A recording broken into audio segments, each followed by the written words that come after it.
यथा नामो तथो गुणा, यानी जैसा नाम और वैसे ही काम हो तो बहुत अच्छा लगता है।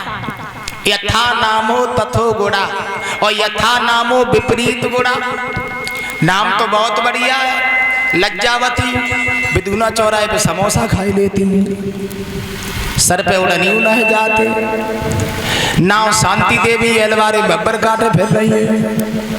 बहुत अच्छा नाम, माफी चाहेंगे कोई बैठी तो नहीं शांति देवी, आप तो बढ़िया हो। मेरा मतलब है नाम बहुत अच्छा है लेकिन गुण विपरीत है।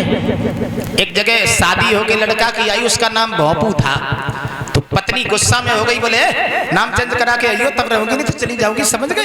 तो लड़का चल दिया, ज्योतिषियों के पास में गया, बोले साहब हमारा नाम बदल दो। तो ज्योतिषियों ने बताया 3 दिन तुम सुबह खड़े होना और सुबह ही सुबह जो तुम्हें मिल जाए उसी का नाम रख लेना। लड़का घर पर लौट आया, सुबह खड़ा हुआ तो उसने देखा एक अर्थी जा रही है। उसने पूछा क्यों, इसका नाम क्या था? बोले अमर सिंह। लड़का बोला इसका नाम अमर सिंह हो, ये मर गया, ये तो नाम बहुत बुरा है। दूसरे दिन खड़ा हुआ, दरवाजे पर एक भिखारी आ गया, बोले क्यों रे तेरा नाम क्या? बोले धनपति। बोले नाम इसका धनपति मांगत भीख, ये भी अच्छा नहीं है।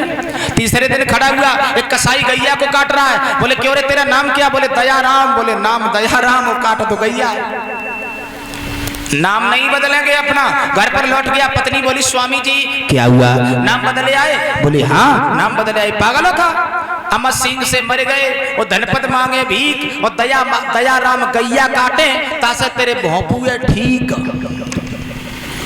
कहने का हमारा मतलब है जैसा नाम हो वैसे ही काम हो तो बहुत अच्छा लगता है।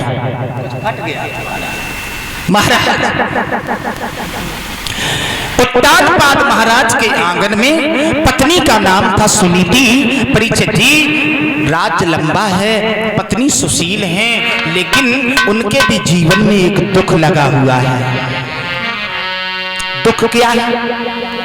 दुख ये लगा हुआ है कि महाराज उत्तानपाद महाराज के आंगन में पत्नी सुनीति के उदर से कोई संतान पैदा नहीं हुई, कोई लड़का पैदा नहीं हुआ।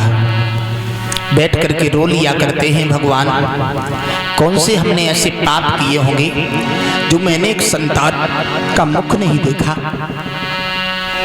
और दुनिया में परीक्षित जी हमें सुखिया तो कोई दिखाई दिया ही नहीं, कोई सुखिया नहीं है। एक न एक कष्ट हर किसी के पीछे लगा हुआ है प्यारे। कोई तन दुखी,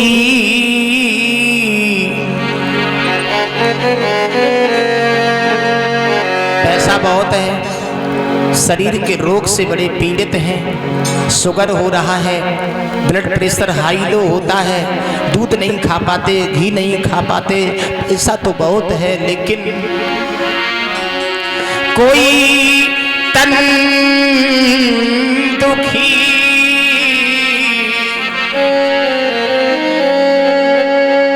कोई मन दुखी,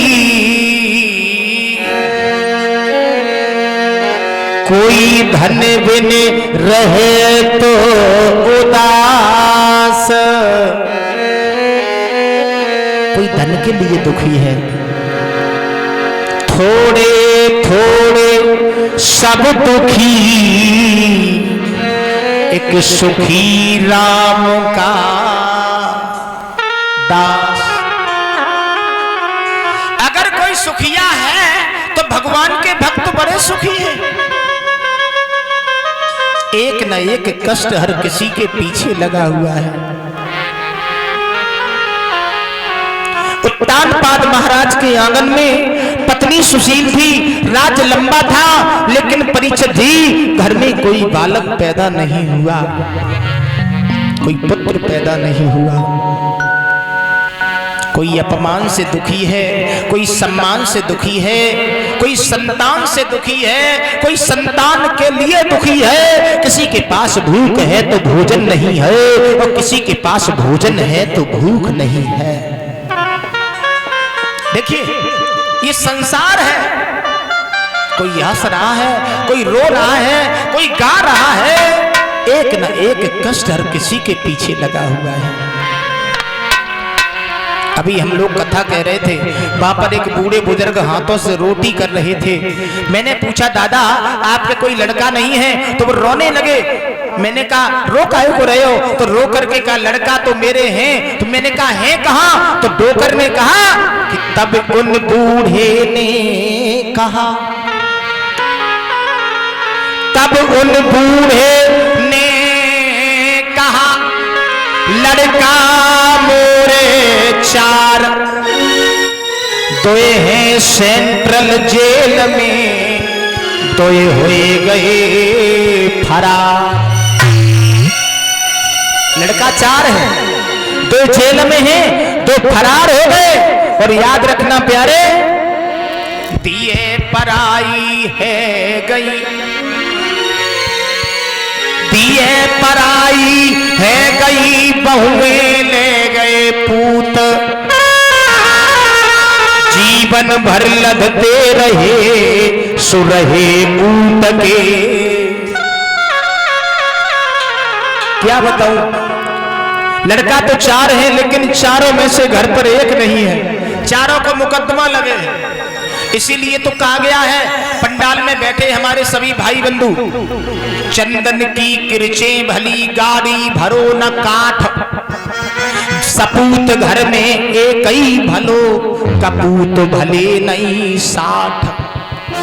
सपूत अगर घर में एक है और वो भी अगर अच्छा है तो परिचित जी एक ही तुम्हारा नाम रोशन करेगा।